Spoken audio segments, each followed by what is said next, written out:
Check, check. Hey, check, check. Mic check. One, two.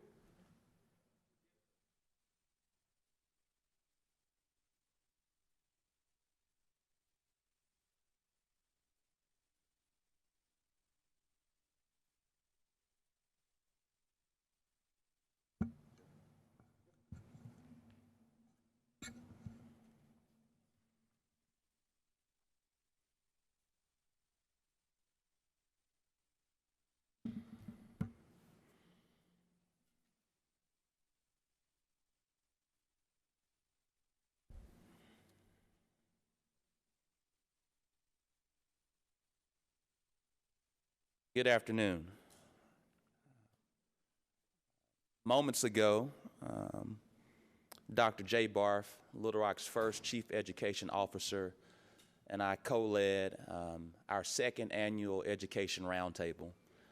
Many of you know that part of our transition team and its subcommittee discussed many different things. It was a citywide apparatus of about 109 individuals that really helped develop our transition report.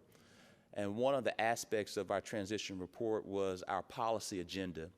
And part of our policy agenda is education policy. And so one of the things that this citywide of voices that had never been asked their thoughts on how we change our city from a number of different aspects, particularly today we're here to discuss education policy. They shared the need and desire to have a greater focus on reading and literacy. They shared a need and a desire for the city of Little Rock, which historically have never been involved in a strategic fashion with the Little Rock School District, to get involved. They also shared a need and a desire for advocacy from the city to advocate for a locally elected school board, and also a greater focus on wraparound services provided from the city from an educational standpoint. So last year, lo and behold, we listened to those voices. We were able to derive a plan that instituted our first ever summer reading program that focused on at-risk youth from grades 1st through 3rd grade.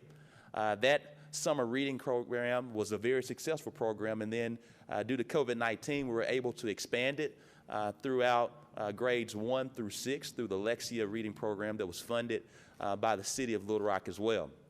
Secondly, we were able to advocate on behalf of a locally elected school board and provided a partnership between the city, the Little Rock School District, and the state to provide a plan and a pathway to a locally elected school board, and we will be electing our first elected school board since 2015 this come November.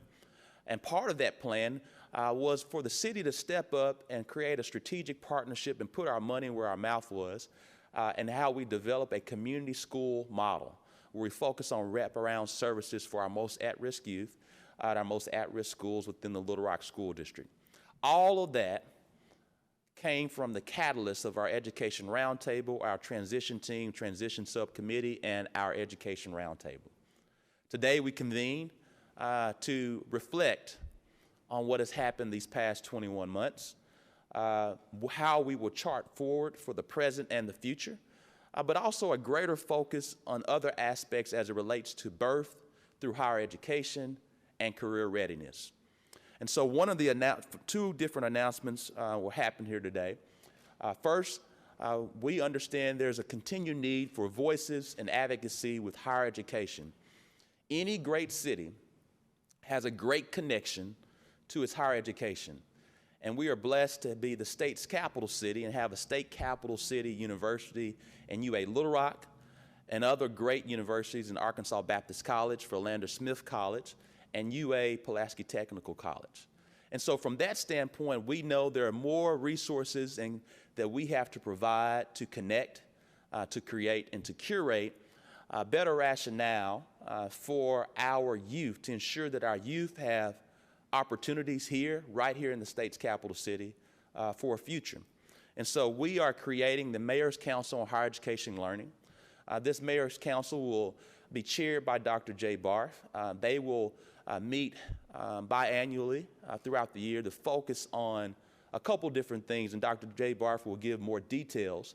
But primarily, we'll be focusing on how do we invest in Little Rock's own 529 college savings account plan to ensure that no matter who you are here in the city of Little Rock, if you have a desire to go to a higher education institution, that we figure out a financial way for you to have a pathway to success and achievement.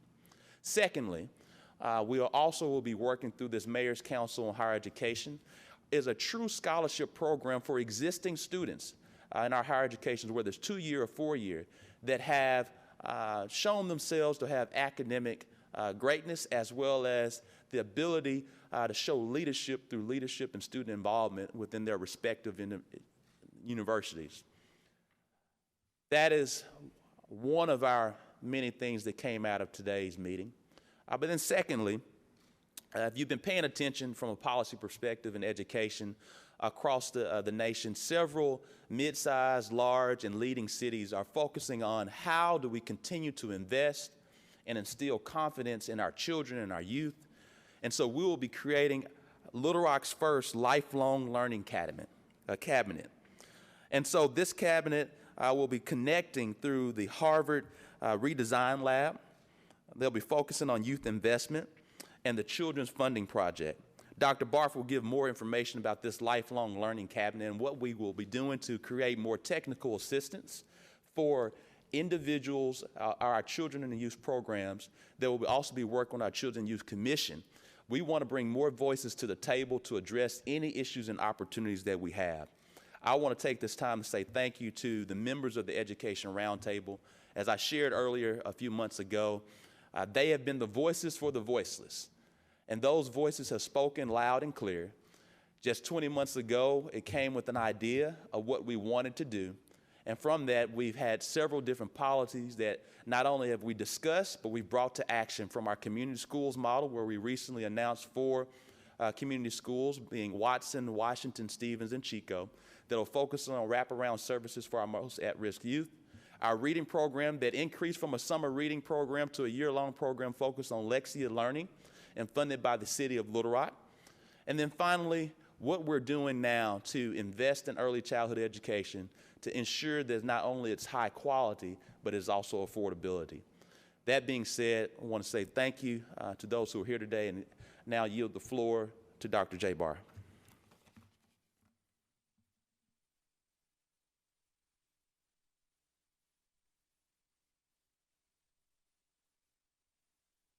Thank you, Mayor. We had a great conversation this morning.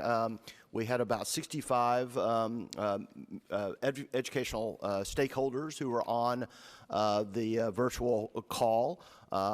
Just great, committed folks. And we really broke the morning down into 4 key parts. We really talked a bit about what's going on with our earliest learners and some of the special challenges that COVID has created among early learners. We know that our number of students who are in pre-K programs is decreased, and that's worrisome because we know the power of high-quality pre-K education to really make a difference for a lifelong of learning. And we really talked about the early stages of an initiative in partnership with the Grade Level Reading Campaign, which is the Excel by 8 steering committee that is looking at how can we be sure that this city is preparing everyone to be able to excel by the time they turn 8 years old. And so that was the first piece of the day. The second piece of the day was an update on the community schools model, which you've heard a lot about already, but talking about that, its future, and in particular the role that after school and summer programming will play in that initiative. Our third piece was really to talk about what's going on with college and career readiness related to the Ford NGL initiative, and what has happened over the last year to really diversify the offerings in terms of academy. Some very exciting things that really is moving beyond STEM education, but to a variety of ways of critical development of critical thinking skills. And then finally, we closed, of course, talking about higher education, and again, the special challenges that higher ed institutions are facing during COVID. And obviously, you can't do education in this year without COVID really working its way through the process. As the mayor announced, we know that we need individual higher ed institutions have special needs that they need the city support on, but the higher ed community as a community really needs supports, and we wanted to bring them together on an ongoing basis in this Mayor's Council on Higher Education Learning. But the mayor also did give some charges to them related to the 529 plans and also a broader scholarship program really focused on leadership in this community. And then second, the creation of this lifelong learning cabinet and the way in which it will be created. We now, in essence, have 4 standing committees. We have the Excel by 8 steering committee. We have, of course, our City Commission on Children, Youth, and Families, which is where our community school work is housed. We have the academies work, that is where the Fort NGL initiative, and then we have this new higher learning entity. And those will each contribute 3 members to this overarching lifelong learning cabinet. And what's exciting about this to me, and I think differs from some of the children's cabinets that are in existence across the country, is that it really connects the dots from the time children are born in the city to the time that they continue to pursue their higher education learning, so that they can have the vocation of their dreams. And so that is what this is all about, really being sure that yes, we have strength in these 4 different key areas, but we also have a connection across the life cycle of our student learners. And so that cabinet will meet on a quarterly basis and will work on a variety of initiatives, but with a real attention to connecting the dots as students move seamlessly through the process. So I think Mayor and I will be glad to answer any questions folks have.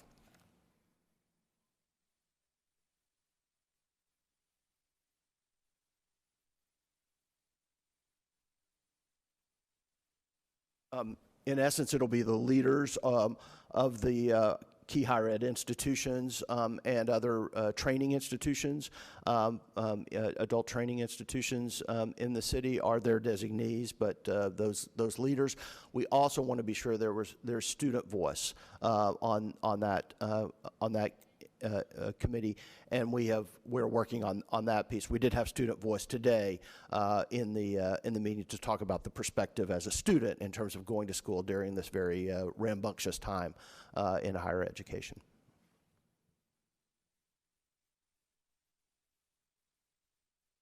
Question?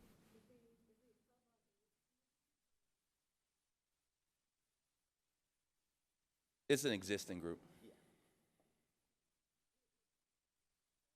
We can get that information to you.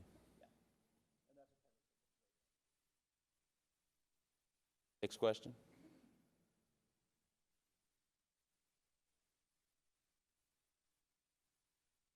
That's part of the Mayor's Council on Higher Education. That's one of their charges, is to fund the program and to identify the students for it. And we'll be working with members of both the private sector and not-for-profit sector to identify funding for it. Our effort to ensure that we create diverse, equitable, and inclusive leadership for our next generation of student leadership. Next question. None? Thank you, guys.